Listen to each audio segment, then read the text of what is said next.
राधे राधे दोस्तों, कैसे हैं आप सब। दोस्तों, आज की कहानी रोचक और रोमांचक होने के साथ साथ हमें यह भी सीख देकर जाती है कि हमें कभी किसी को कमज़ोर गिरा हुआ नहीं समझना चाहिए और दूसरों को भी वही इज्जत और सम्मान देना चाहिए जो हम खुद के लिए चाहते हैं। क्योंकि गरीब व्यक्ति का भी वही आदर सम्मान होता है जो हमारा खुद का होता है। क्योंकि ईश्वर ने हम सबको एक समान बनाया है, क्योंकि उसकी नज़र में कोई गरीब अमीर नहीं होता, क्योंकि वह ईश्वर हम सबको सदा समान रूप से ही देखता है। तो चलिए दोस्तों, यहीं से कहानी की शुरुआत करते हैं। भैया, कुछ खाने को मिलेगा क्या? मेरी बेटी कल रात से बहुत भूखी है। इसने कल रात से कुछ भी नहीं खाया है। किशन लाल के कानों में जब यह आवाज़ गई तो ग्राहकों के बीच घेरे होने के बावजूद उसने नज़र उठाई तो उसकी नज़र किनारे सड़क पर पड़ी, जहां एक पुरानी सी साड़ी पहने हुए एक महिला नजर आई। उसके साथ एक 10-11 वर्ष की बच्ची भी थी, जिसकी आंखों में आंसू भरे हुए थे। वह बड़ी हसरत से बिस्कुट के भरे हुए डिब्बे को निहार रही थी। किशन लाल ने उनकी तरफ देखा और उन्हें वहीं सड़क के किनारे बैठे रहने का इशारा किया। वह फिर से अपने ग्राहकों में व्यस्त हो गया। ग्राहकों को निपटाने के बाद जब वह फुर्सत में आया तो उसने इशारे से कमला और उनकी बच्ची को दुकान पर बुलाया। उनके आते ही किशन लाल ने 4 बिस्कुट, 2 बंद, एक कप चाय उनकी तरफ बढ़ा दी और कहा, बहन, अपनी बेटी को भी यह चाय पिला दो और तुम भी चाय पी लो। चाय पीने और बिस्कुट खाने के बाद जब वे माँ बेटी थोड़ी सामान्य नजर आने लगी तब किशन लाल ने उनसे उनकी कहानी पूछी। बहन, यहाँ कैसे आना हुआ? किशन लाल के पूछने पर कमला ने जवाब दिया, भैया, हम लोग बहुत परेशान हैं। हम लोग कानपुर देहात के रहने वाले हैं। वहाँ गांव में हम लोगों का कच्चा मकान हुआ करता था, जिसमें हम माँ बेटी रहा करती थी। मैं गांव में मजदूरी करके अपना और अपनी बेटी का गुजारा चलाती थी, पर गांव में बाढ़ आ जाने के कारण मेरा कच्चा मकान गिर गया। खेतों में पानी भरा होने के कारण मुझे मजदूरी का काम मिलना भी बंद हो गया, जिससे हम माँ बेटी के सामने 2 वक्त की रोटी का संकट आकर खड़ा हो गया। रोटी पानी की कोई व्यवस्था न होती दिखाई पड़ने पर मैं अपनी बेटी को लेकर यहाँ शहर चली आई। मैं यहाँ काम की तलाश में 2 दिनों से इधर उधर भटक रही हूँ, पर मुझे कोई काम नहीं मिल सका। अपनी इकलौती बच्ची की भूख मुझसे देखी ना गई तो मैंने आपके सामने हाथ फैलाया। अगर हो सके तो भैया, आप हमारी थोड़ी सी मदद कर दीजिए। आप हम दोनों को अपनी चाय के होटल में थोड़ी सर छुपाने की जगह और 2 वक्त की रोटी दे दीजिएगा। बदले में मैं आपके होटल का सब काम कर दूंगी। किशन लाल को कमला की यह हालत देखकर उस पर दया आ गई और उसने कमला और उसकी बेटी गीता को वहाँ रहने की इजाज़त दे दी। अब कमला गीता को लेकर वहीं रहने लगी। होटल के सभी काम करने लगी। धीरे धीरे समय बीतता गया। अब गीता किशन लाल से बहुत हिल मिल गई थी। उसे मामा कहकर बुलाती थी। किशन लाल कमला और गीता की सुरक्षा को लेकर बहुत चिंतित रहता था। वह चाहता था कि इन दोनों को सुरक्षित स्थान मिल जाए और उन्हें होटल में ना रहना पड़े। एक दिन जब वह पास के एक बड़े ऑफिस में चाय देने के लिए गया तो वहाँ के एक बड़े साहब से कमला और गीता के लिए चर्चा की। बड़े साहब को भी एक ऐसी ही महिला की तलाश थी जो घर पर उनकी बेटी की देखभाल कर सके, घर का सारा कामकाज कर सके। उन्होंने फौरन किशनलाल को कमला से मिलवाने के लिए कहा। अगले ही दिन किशनलाल कमला और गीता को लेकर बड़े साहब के घर पहुंच गया। बड़े साहब की बीवी शालिनी एक घमंडी महिला थी। उसे अपने पैसे और रुतबे का बड़ा घमंड था। वह आए दिन क्लबों में पार्टी करने जाया करती थी। इसी कारण वह अपनी इकलौती बच्ची मेघा को देख नहीं पाती थी और उसे पूरा समय नहीं दे पाती थी।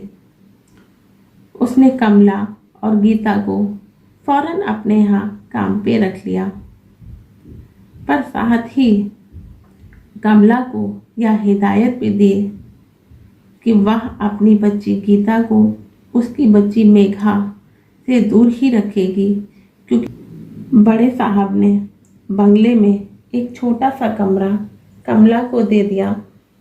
अब कमला बड़े साहब के घर में रहकर मेघा की देखभाल और घर के सारे कामकाज करने लगी। देखते ही देखते कुछ महीने बीत गए। दोपहर का वक्त था। कमला घर की साफ सफाई कर रही थी और मेघा सोफे पे बैठकर टीवी पे कार्टून देख रही थी। गीता बाहर बरामदे में गेंद खेल रही थी। अचानक से गेंद लुढ़कते हुए मेघा के कमरे में चली गई। गीता भी गेंद खेलते खेलते मेघा के कमरे में पहुंच गई। जैसे ही वह गेंद लेकर मेघा के कमरे से बाहर जाने लगी तो अचानक से उसकी निगाह बिस्तर पर रखी हुई एक नई फ्रॉक पर पड़ी। गीता ने आज से पहले इतनी अच्छी फ्रॉक पहनना तो छोड़िए, देखी तक नहीं थी।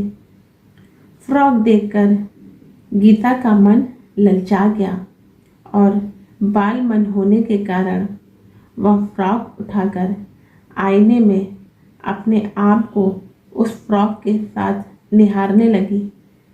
इतने में कहीं से शालिनी कमरे में आ गई।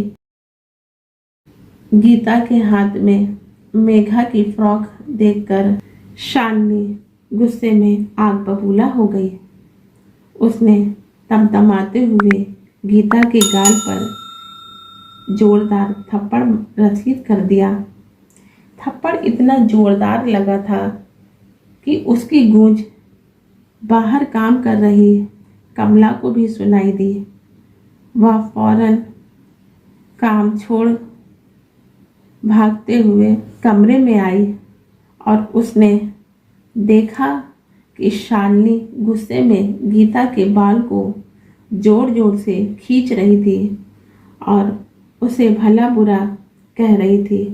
कमला को देखते ही गीता अपने बाल छुड़वाकर रोती हुई अपनी माँ से लिपट गई और उसे पूरी बात बता दी। शालिनी का गुस्सा अभी भी कम नहीं हो रहा था। अब वह गीता को भी उल्टा सीधा बकने लगी। उसने वह फ्रॉक उठाकर कमला के मुंह पे देह मारी। उसे सख्त हिदायत दी कि आज के बाद वह गीता को बंगले के अंदर लेकर नहीं आएगी। शालिनी ने गुस्से में उस समय उन दोनों को उनके कमरे में जाने को कहा। साथ ही वह फ्रॉक भी उठाकर दे दी। कमला ने अपनी रोती बिलखती बच्ची को बड़ी मुश्किल से शांत करवाया था। उस दिन के बाद से कमला अकेले ही बंगले पे जाती थी। गीता को कमरे पर ही छोड़ कर जाती थी। धीरे धीरे इस बात को सब भूल गए और समय बीतता गया। एक दिन शाम के समय शालिनी ने कमला को बुलाकर कहा, आज मैं और तुम्हारे साहब एक पार्टी में जाएंगे और घर देर से लौट कर आएंगे। मेघा को समय पर खाना खिलाकर सुला देना। इतना कहकर वे दोनों तैयार होकर पार्टी में चले गए। मेघा मम्मी पापा के जाने के बाद बाहर लॉन में साइकिल चलाने लगी। वह बहुत ज़ोर ज़ोर से साइकिल चला रही थी, जिस पर कमला उसे बार बार मना कर रही थी, पर वह कमला की बात नहीं सुन रही थी। अचानक से साइकिल चलाते चलाते मेघा का संतुलन बिगड़ गया और वह साइकिल लेकर सीधा दीवार से टकराते ही उसका सिर फट गया। वह वहीं बेहोश हो गई। कमला ने जब खून से लथपथ मेघा को देखा तो उसने फौरन दौड़कर बिना अपनी परवाह किए उसे गोद में उठाकर गीता को अपने साथ लेकर फौरन बंगले से बाहर निकल आई और एक ऑटो वाले को रोककर शहर के सबसे बड़े अस्पताल में चलने को कहा। अस्पताल में पहुंचते ही कमला मेघा को गोद में लादे लादे ही सीधा दौड़ती हुई डॉक्टर साहब के केबिन में घुस गई। हाथ जोड़कर उनसे पहले मेघा का इलाज करने को कहा। बच्ची को बेहोश देखकर डॉक्टर साहब ने नर्स को बुलाकर ऑपरेशन थिएटर में चलने को कहा। इधर कमला ने हॉस्पिटल के रिसेप्शन पर जाकर बैठी हुई एक महिला से एक फ़ोन करवाने की विनती की। महिला ने फ़ोन उसकी तरफ बढ़ा दिया। कमला ने इस घटना की पूरी जानकारी फ़ोन के द्वारा अपने बड़े साहब को दी। यह खबर सुनते ही बड़े साहब और शालिनी के पांव तले जमीन ही खिसक गई। वे दोनों फौरन पार्टी छोड़कर अस्पताल पहुंच गए। वहां उन्होंने कमला की साड़ी पर बहुत सारा खून लगा हुआ देखा। कमला ने बताया कि आनन फानन में उसे कुछ सूझ ही नहीं रहा था, इसलिए वह मेघा को गोद में ही लाद कर अचानक अस्पताल ले आई, क्योंकि उस समय मेघा की जान बचाना जरूरी था। अभी वह यह सब बता ही रही थी कि तब तक ऑपरेशन थिएटर से डॉक्टर साहब निकल कर आए और कहने लगे कि इस महिला की वजह से आज इस बच्ची की जान बच गई। अगर थोड़ी देर और हो जाती तो इस बच्ची की जान बचा पाना लगभग नामुमकिन सा था। मैंने उसके सिर पे टाके कर दिए हैं और जल्द ही उसे होश आ जाएगा। इतना कहकर डॉक्टर साहब वहाँ से चले गए। डॉक्टर साहब की बातें सुनकर बड़े साहब और शालिनी जी की जान में जान वापस आई। उन्होंने फौरन ही कमला को गले से लगा लिया और शालिनी ने रोते हुए कमला से कहा कि मुझे माफ़ कर दो, मुझसे बड़ी भारी भूल हो गई है। मैं अपने पैसे और रुतबे के घमंड में न जाने उस दिन तुम्हें और तुम्हारी बच्ची को क्या क्या कह डाला, पर आज वक्त पड़ने पर तुमने मेरी बच्ची की जान बचाई। इसके लिए मैं जिंदगी भर एहसानमंद रहूंगी। आज से मैं वादा करती हूँ कि कभी किसी को नीचा नहीं दिखाऊंगी और किसी के साथ गलत व्यवहार नहीं करूंगी। अब तुम दोनों एक परिवार की तरह हो, हम सब साथ ही रहेंगे। आज से मैं मेघा और गीता में कोई फर्क नहीं करूंगी। इतना कहकर उसने गीता को गोद में उठा लिया। कमला भी आज बहुत खुश थी कि उसे एक परिवार मिल गया। मेघा के होश में आते ही वे लोग अपने घर चले गए। तो दोस्तों, आपको यह कहानी कैसी लगी? मैं फिर से आपसे यही कहूँगी, अगर आपको कहानी अच्छी लगी हो तो प्लीज़ मुझे कमेंट बॉक्स में बताना मत भूलिएगा। मिलते हैं किसी और नई कहानी में, तब तक के लिए राधे राधे।